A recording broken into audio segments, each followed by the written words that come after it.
the union representing the city's snowplow and garbage truck drivers announced Sunday it reached a tentative 5-year contract agreement with the city of Chicago. Teamsters Local 700 members were scheduled to have an authorization vote Sunday, but a tentative deal was struck late Saturday evening. When the union met Sunday morning, its leaders instead announced a conclusion to negotiations and later said a ratification vote was expected within 10 days. City officials confirmed a deal was at hand, but neither they nor a union spokesman would discuss the terms of the tentative contract with Local 700. The city says the union represents 1,941 city employees. Most of them are motor truck drivers, who plow the streets and drive garbage trucks. Local 700 is one of 34 unions that are part of the Coalition of Unionized Public Employees, or CUP, and a Teamsters agreement was considered the biggest hurdle to finalizing a broader deal. The CUP contracts expired June 30, the end of a 10-year deal made in 2007 by then-Mayor Richard M.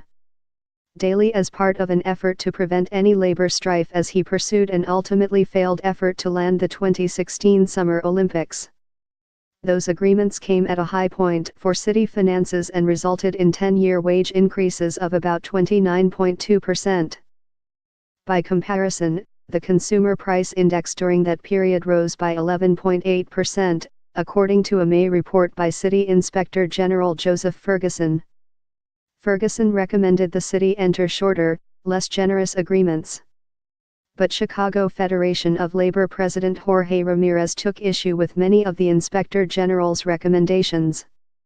Ferguson's report also noted that many of the 44 contracts with unions that represent more than 90% of the city's 32,000 employees expired either last year or the year before.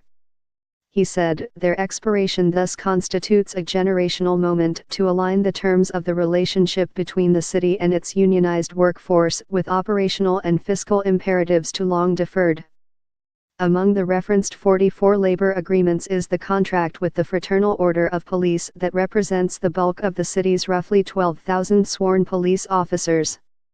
Those negotiations could prove far trickier, given that police reform advocates have said many provisions of the expired FOP contract are an impediment to meting out proper discipline in cases of police abuse.